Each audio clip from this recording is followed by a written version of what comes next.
আপনারা দেখতে পাচ্ছেন আস্ত একটা মুরগি নিচে একটু কুচি কুচি করে কাইটা নিলাম, কাইটা নেওয়ার পরে একটু আলু দিয়ে রান্না করে খাওয়াবো আপনাদের, না আমরাই খামো আর কি, খাইয়া টেস্টটা আপনাদের জানাবো।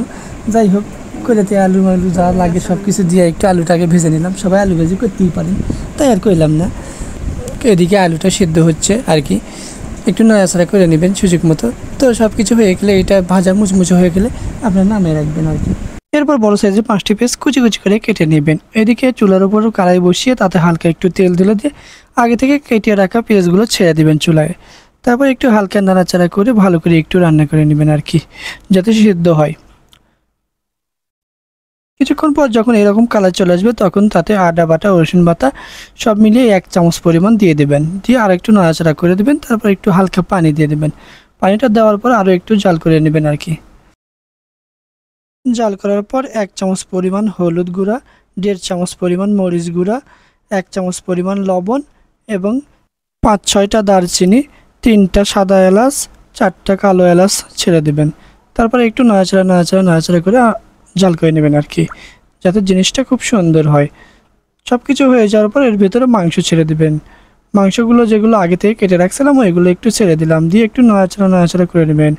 ভালো করে নাড়বেন, গা হাফসে গেলে একটু দম নিতে পারেন, কোনো প্রবলেম নেই। তারপরে আগে থেকে ভেজে রাখা আলুগুলো ছেড়ে দেবেন, ছেড়ে দিয়ে আরেকটু নাড়াচাড়া করে নেবেন, নিয়ে একটু দম নেবেন, মাঝে মাঝে নিয়ে আরেকটু করে নাড়াচাড়া করে দেবেন। সব কিছু হয়ে গেলে তারপরে আপনারা ঢাকনা দিয়ে কিছুক্ষণ রেখে দিবেন। এভাবে ঢাকনাতে 10-15 মিনিট রেখে দেওয়ার পরে আপনারা আবারও ঢাকনাটা তুলে আবারও নাড়াচাড়া করে নেবেন। পুরো প্রসেসটা ঠিকমতো ফলো করলে এত সুন্দর হবে যে আপনি কখনো ভাবতেই পারবেন না যে আপনি এত সুন্দর রান্না করেছেন। তো আমার এই রেসিপিটা পুরোপুরি ফলো করবেন, একটু স্কিপ করবেন না। জানি আপনারা স্কিপ করেন না, রেসিপিগুলো খুব মনোযোগ দিয়ে দেখেন, তার মানে বরকে ভালো করে একটু রান্না করে খাওয়াতে হবে, এই জন্য সবাই একটু রেসিপি খুব ভালো মনোযোগ দিয়ে দেখে আর কি। যাই হোক, এরকম যখন শুকিয়ে আসবে, শুকিয়ে আসার পরে আপনারা করবেন কি, সামান্য পরিমাণে একটু জল ঢেলে দেবেন, যাতে একটু ঝোল ঝোল ভাব আসে আর কি। আমি একটু জল এড করে দিচ্ছি এর মাঝে, দেখুন কি পরিমাণে আগুন জ্বলতেছে চুলার তলায়, না মানে কড়াইয়ের তলায়। যাই হোক, একটু ভুল বলে ফেলেছিলাম, আপনারা ক্ষমা সুন্দর দৃষ্টিতে দেখবেন। এত আজ যদি আপনার তলায় দেওয়া হয় আপনার কী অবস্থা হবে সেটা আপনার ভাবুন, আর আমার কড়াইয়ের কী অবস্থা হচ্ছে এটাও একবার ভাবুন। যাই হোক, সেটা পরে ভাববো। এরকম যখন শুকিয়ে আসবে অনেকক্ষণ লাড়াচাড়া করার পরে, তখনই কিন্তু জলটা অ্যাড করে দিতে হবে, যেটা কিছুক্ষণ আগেই বললাম। আমি একটু জল দিয়ে দিচ্ছি, দেখুন 1 কাপ পরিমাণ জল আবারও ঢেলে দিলাম, ঢেলে দিয়ে একটু নাড়াচাড়া করে নেবেন সুন্দরভাবে, যাতে জলটা ঠিকঠাক মতো মিক্সার হয়ে যায় আর কি।